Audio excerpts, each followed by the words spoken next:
So habang sila naman is nandun sa trail, ako naman ang susubukan naman natin is yung trail na ito, yung papasok dito sa trail na to. And dito, Burr Oak Self-Guiding Trail. So bali, nandito tayo ngayon. Ito yung trail na ginawa nila Paul. So medyo maikot, habang ikot yan, pero pwede rin natin tong lakarin. Ito naman yung trail na yan. So we'll try to do it. So sabi nga, be bear smart. Yan, yun yung mga trail tips. So let's go. Let's start walking on this path. Bukan natin itong ikutin.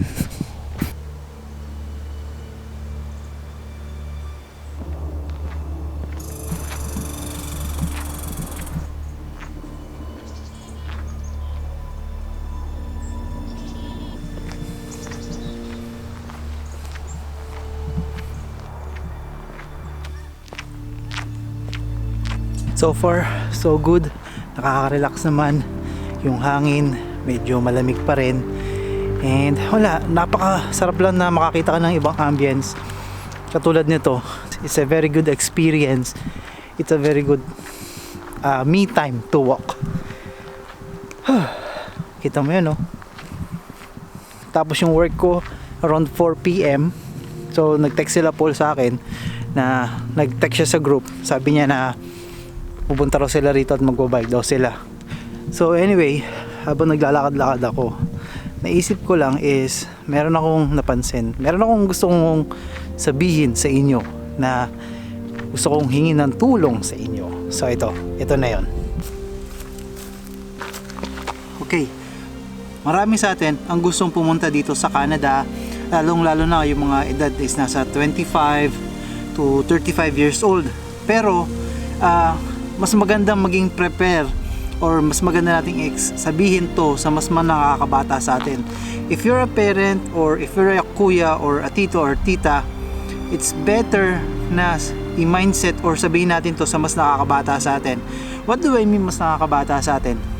Ang ibig kong sabihin, if in case may kakilala ka na magka-college pa lang or 18 years old na gusto mong papuntahin dito sa Canada, it's the best time to share this channel to them, kasi habang mas maaga, mas maigi makapag-prepare sila papunta dito sa Canada. If you're watching this video and if you check on it na marami ka natututunan, what more doon sa mas nakakabata sa atin na may mas panahon pa para makapag-prepare. If they will be able to look for a skilled job, kung gusto talaga nilang pumunta dito sa Canada, this is my advice. It's really much more better kung magkakaroon sila ng skilled job. What do you mean skilled job? Pag-aralan nila yung mga in-demand skilled job dito sa Canada. For example, butchery or mga truck drivers. Yan. Pag-aralan nila yon, and by the time makakuha sila ng experience, magkaroon ng agency na pwede magpapunta sa kanila dito, maraming mga pagkakataon na skilled jobs ang mas nakakapunta dito sa Canada kesa dun sa mga professional. Kasi nga, mas nagiging in demand. It's better, a best opportunity to prepare in the future, maybe 5 years or 10 years from now, is yung mga skilled jobs na pwedeng magpapunta dito sa Canada. Kukumpara mo naman, kung gusto mo naman maging professional, yes, but there is a high CRS points na kailangan.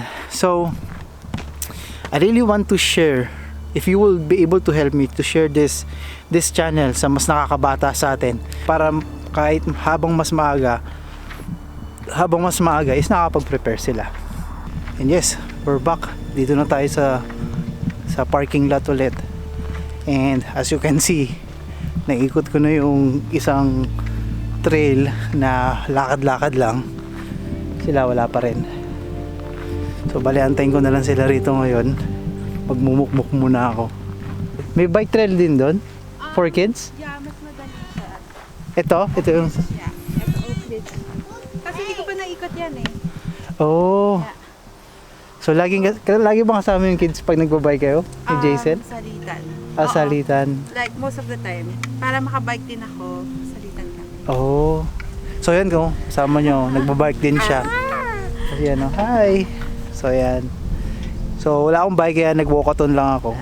Sila, hindi dito lang sila nagbabike-bike. Yeah. Yun. Dito, marami pa dyan. So ibang trail din yung nando doon, tapos ibang trail din yung nandyan. Oo, I think mas madali itong trail na to, yung Oak Ridge kaysa sa Burro. Oh. Doon, napagod ako last time kaya tumigil muna ako dahil sumakit yung puwet ko eh. Talaga? So yan. Yan. Ano pong pangalan niyo eh? Crystal. Crisel. Yeah. Tapos si Jaisel yung husband niya. Yeah, oo. Tapos yung kinsa, si Rocky tsaka si Riley.